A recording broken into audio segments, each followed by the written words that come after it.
Yo conocía al fabricante de esa funda y el fabricante especificaba cómo se debía usar esa funda y esa funda estaba mal puesta.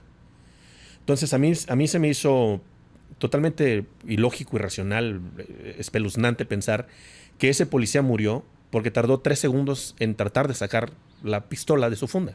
No pudo sacar la pistola. El análisis del tema de seguridad policial, cuando yo me doy cuenta, trabajando, teniendo la oportunidad de ver los fabricantes de equipo policial, el equipo policial no se usa como está diseñado.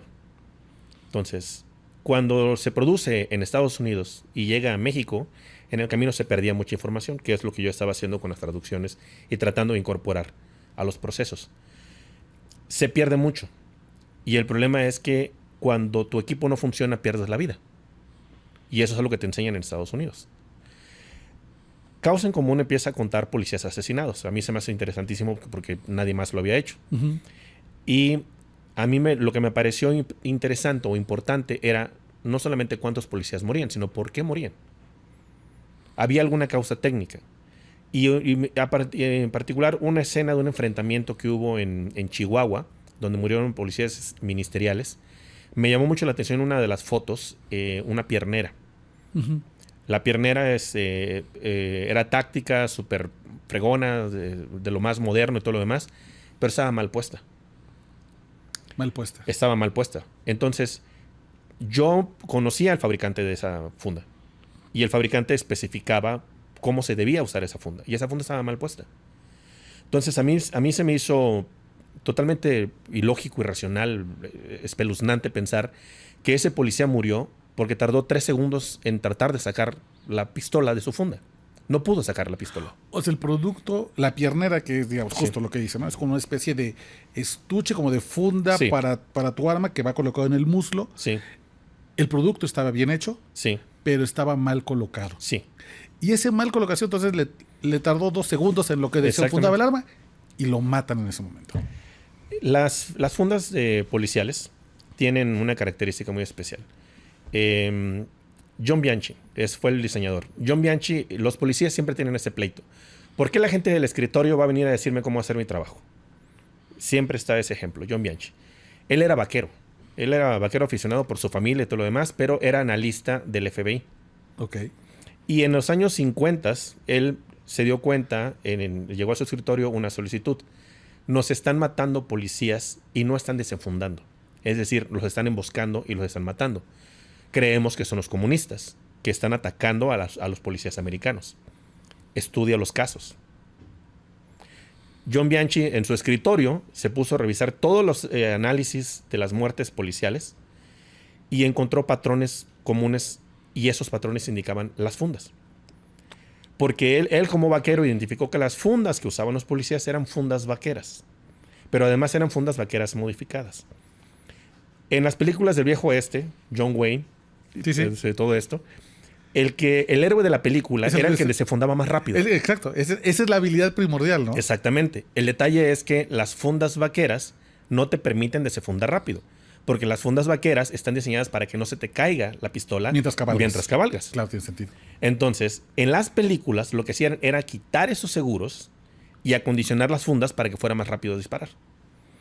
Los policías compraban esas fundas. Oh. El problema es que antes no tenían una cultura de disparos o de tiro que hoy hay en Estados Unidos. Entonces, los policías traían las fundas en la cintura, metían la pistola y se iban a patrullar en sus vehículos y no sacaban las pistolas nunca.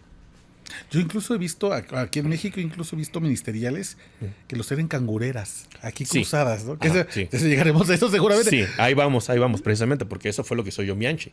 El detalle es que tienes la funda aquí, aplastada en el vehículo, entonces el día que tienes que sacarla, la funda era de piel y modificada, la pistola se quedaba pegada. La pistola no salía. Te mataban sin que lograras defenderte. Entonces John Bianchi diseñó el modelo 100, el M100 de John Bianchi, y las reglas eran muy sencillas. Tiene que ser exactamente para el diseño de la pistola y tiene que tener un sistema de seguridad. La pistola va a salir cuando tú necesites que salga, no cuando intenten quitártela, porque esa fue la segunda.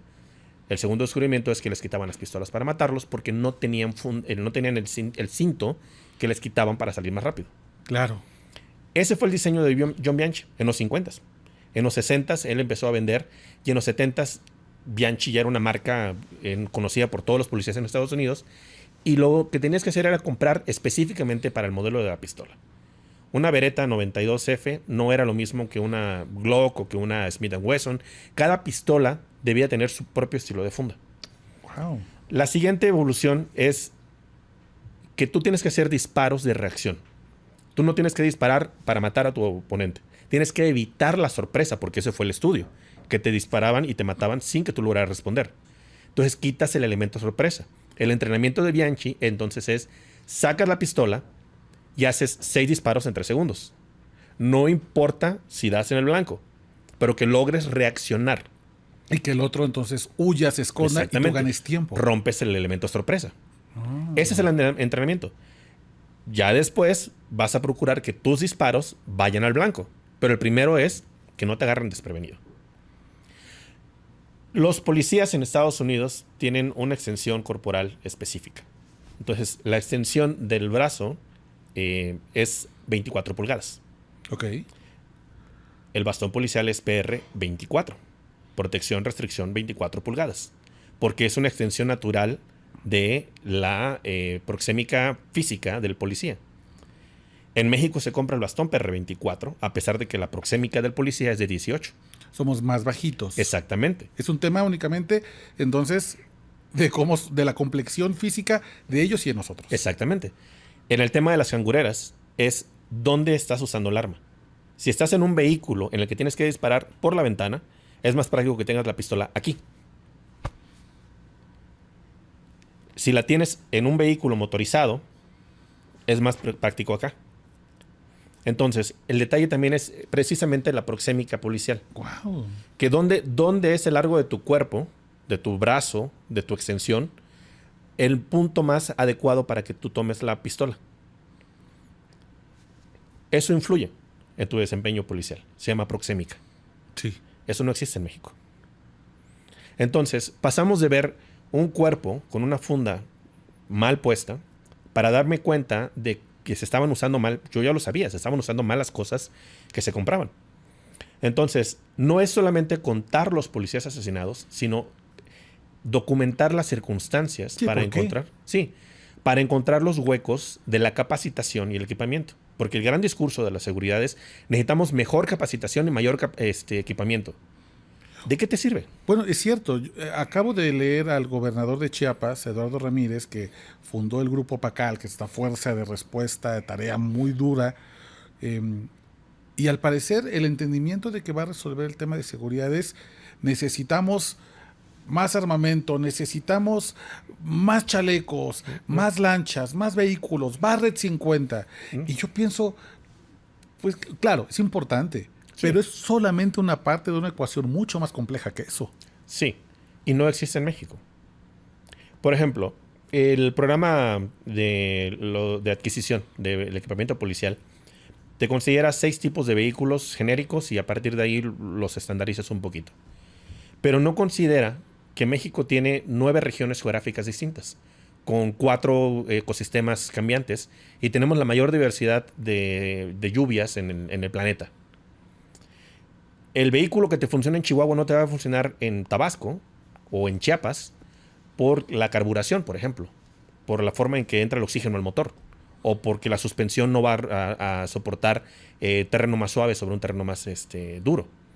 Eso es proxémica. ¿Por qué importa? Porque entonces un vehículo que te puede dar un rendimiento de 250 kilómetros por litro contra 450 kilómetros por litro en otra región geográfica. Eso no se analiza. Entonces, hay lugares donde podríamos tener Tsurus y podríamos tener 1000 Tsurus y hay lugares donde con ese mismo presupuesto vamos a tener 4, no sé, Jeep Ranger. ¿Por qué? Porque es lo que necesita un lugar y necesita otro. Ese análisis no se hace en México. Entonces, que me digas, es que necesitamos más equipamiento, necesitamos más capacitación. ¿Qué equipamiento? ¿En base a qué estás haciendo tu proxémica, análisis proxémico? ¿En base a qué das de la capacitación? Por ejemplo, México es parte de la Convención para la Prohibición de Agentes Químicos, que es la organización, para la prohibición de los agentes químicos que regula la Convención para la Prohibición. México ha llegado inclusive a utilizar un asiento ejecutivo, o sea, en esa convención. Esa es la convención que regula los agentes químicos policiales. Y en México hay normas sobre los agentes químicos policiales. Sí. No conozco a policías que sepan estos dos datos. Entonces, cuando tú usas agentes químicos en el Zócalo, Sí, una marcha y para la marcha, lo que les sea, avientas un no gasazo. tienen idea de lo que están usando. Las últimas 2 veces de la marcha de las mujeres, a partir de los testimonios en Twitter, puedo documentar que esas granadas tienen entre 15 y 25 años de antigüedad. El máximo son 5 años. Después de 5 años, las usas para entrenamiento.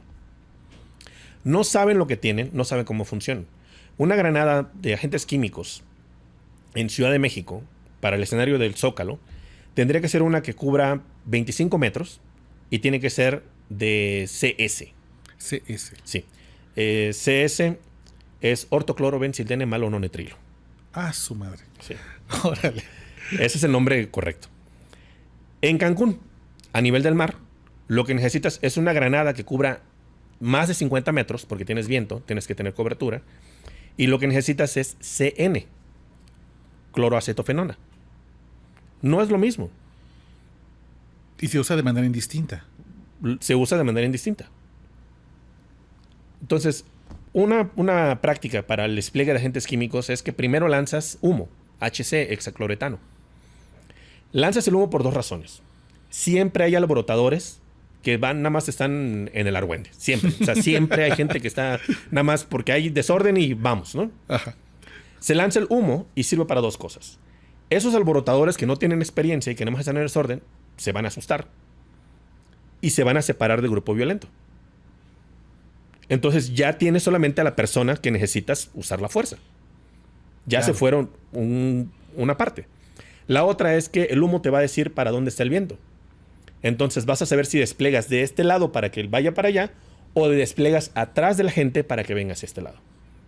Nunca había pensado eso, claro. Sobran videos de policías que son gaseados con sus propios gases porque no hacen ese ejercicio. Sí, es cierto. Sobran. Sí, Ves es a los cierto. policías. Todos llorosos, igual que Sí. los manifestantes. No, y Están peor. Sí, los manifestantes están intactos. Sí, los he visto. Eso es análisis proxémico. Sí. Entonces, tenemos esas circunstancias, te lo estoy poniendo con el agente químico, pero también pasa con los fusiles, con las municiones, por ejemplo el Barrett. Hay lugares donde necesitan 100 Barretts. Hay lugares donde necesitan revólver. ¿Por qué? Por la distancia. Una bala en la Ciudad de México, 9 milímetros, cuando la disparas en el Zócalo, va a recorrer aproximadamente entre 900 y 1200 metros antes de perder potencia. Es decir, todavía a 1 kilómetro de distancia esa bala te puede matar. Uh-huh. En Cancún son 1600 metros. A nivel del mar, me refiero, o sea, con la diferencia. Claro. Obviamente cuenta la resistencia del aire. Y ahí tenemos el rango el rango óptimo para las municiones.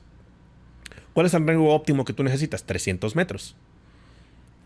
¿Por qué necesitas un rango óptimo de 500 metros en Cancún y uno de 300 metros en Ciudad de México? Por los obstáculos visuales en la ciudad.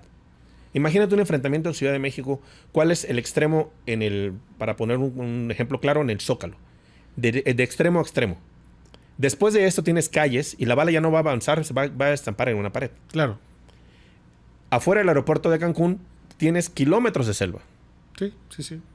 En las calles de Cancún tienes también el diseño de las calles es distinto. Entonces, hay lugares donde necesitas una pistola con mayor poder de fuego y hay otros lugares donde necesitas una que tenga mayor rango. Eso no se hace en México. Y eso cuesta vidas.